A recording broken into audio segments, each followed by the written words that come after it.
शुभ दुपार मंडळी, शुभ दुपार. मी स्वप्नील कात्रड आपल्या सगळ्यांचं स्वागत करतो आपल्या लाडक्या यूट्यूब चॅनलमध्ये, ज्याचं नाव आहे मी मनाचा राजा. तर कसे आहात मंडळी? मजेत आहात ना? मजेतच असायला हवं. तर मंडळी, काल तुम्ही पाहिलं की आपल्या महाराष्ट्राचे मुख्यमंत्री अजितदादा पवार यांचं दुर्दैवी निधन झालं आणि आज त्यांचा अंत्यविधी आहे. खरंच ना, माणूस काय असतं आणि काय थोडक्यात कधी काय होईल ते सांगता येत नाही. माणूस लहान असो, मोठा असो, गरीब असो, श्रीमंत असो, मोठ्या पदावर असो, सामान्य माणूस असो, कधी त्याच्यावर काळाची झडप पडेल काही सांगता येत नाही. क्षणात होत्याचं नव्हतं होऊन जातं. आपण जे कमावतो, पैसा कमावतो, संपत्ती कमावतो, ते सगळं इथल्या इथे राहतं ते फक्त नाव. जसं दादांचं राहिलं आहे.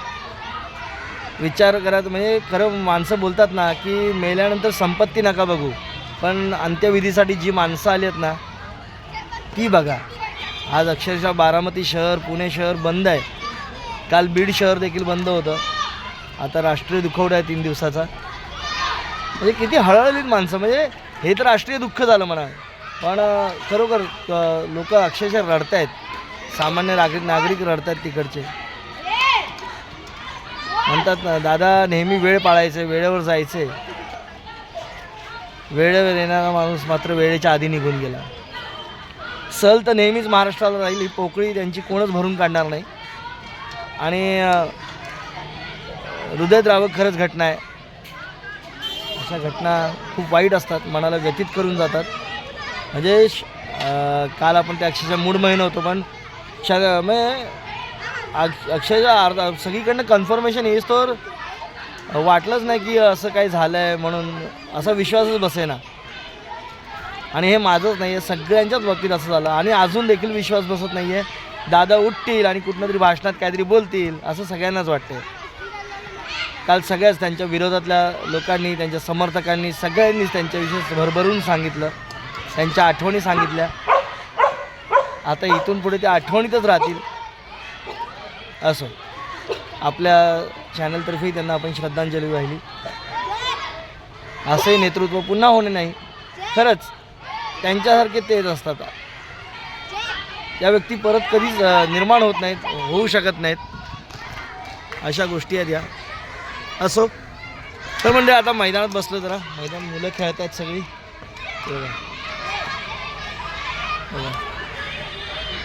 मी पण आता जरा राऊंड मारून आलो. मी बसलो मैदानात. बोललो चला व्हिडिओ स्टार्ट करूया, काहीतरी बोलूया, काहीतरी संवाद साधूया. बसलो. ही शाळेची मुलं खेळत आहेत, ती शाळेची मुलं. चला आता निघतो मंडळी. जरा दूध घेतो आणि वरती जातो. दूध पण घेऊया. दूध आहे घरी. घरनं येतात लोक. आता आपल्याला पण दूध चालू केलं पाहिजे हळूहळू. भरपूर आराम झाला, महिनाभर आराम झाला. तर चला जाऊया आता. निघूया, दूध घेऊया आणि घरी जाऊया. मग काय आपण परत संध्याकाळी येतोच व्यायामाला. चला चला जाऊया तोरा. हे आमचं काय माहिती कधी पायऱ्यांचं काम होतं. सगळ्या पायऱ्यांचं काम गेले 7-8 महिने रखडलेलंच आहे. आज मच्छीवाले पण कोण नाही तिथे. गुरुवार आहे ना. जाऊया आपण हळूहळू. शाळा सुटल्या, शाळा भरल्या. अरे आमचे सर गेले. चला जाऊया.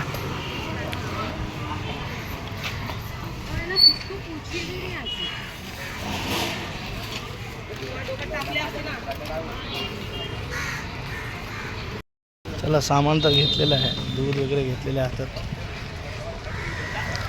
दुधाच्या पिशव्या घेऊन चाललोय. चला आता काय घरी 1:30 वाजला. जायला पाहिजे हळूहळू घरी. इकडे मी टाईमपास करत असतो नेहमी या भाजीच्या गाडीवर, पाडाळींच्या गाडीवर.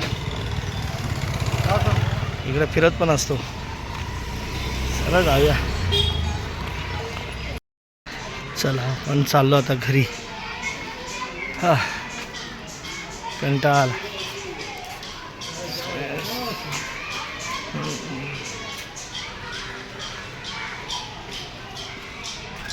अशी तिकडे बसलेलो मैदानात.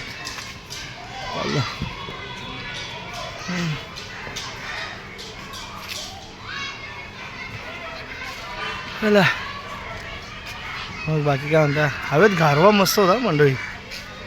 गेले 4-5 दिवस गारवा मस्त आहे हवेत तिकडे मुंबईच्या हवेत. थंडी आहे.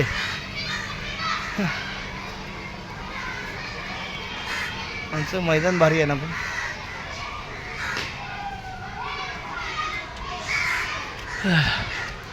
झाडांची सावली पण चांगली आहे. मग बाकी काय म्हणताय मंडळी विशेष काय बघा. आपलं चॅनल बघत जावा. तुम्ही म्हणत असाल अरे काय दाखवतोस तू नेहमी जेवला खावला अशाच गोष्टी दाखवतोस तू. काय करणार अशाच गोष्टी दाखवतो कारण ह्याच असतात ना आपल्या डेली रुटीन लाईफमध्ये हेच असतं. हां आता आपण काय बघा मोठमोठे ब्लॉगर जसं दाखवतात तसं काय नवीन गॅजेट आणा कुठे रोज रोज फिरायला घेऊन जायला नाही जमत. तर तरी पण आपण प्रयत्न करतो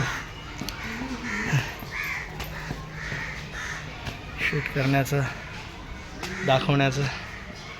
जेवढं जमतं तेवढं दाखवतो.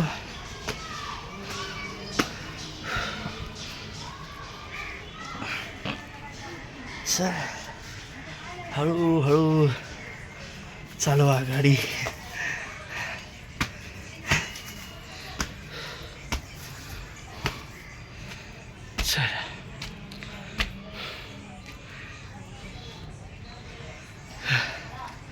शिड्या चढायचा लय कंटाळा येतो.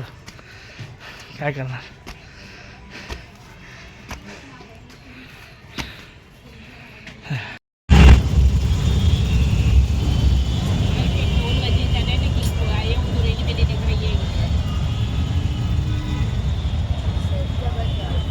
हॅलो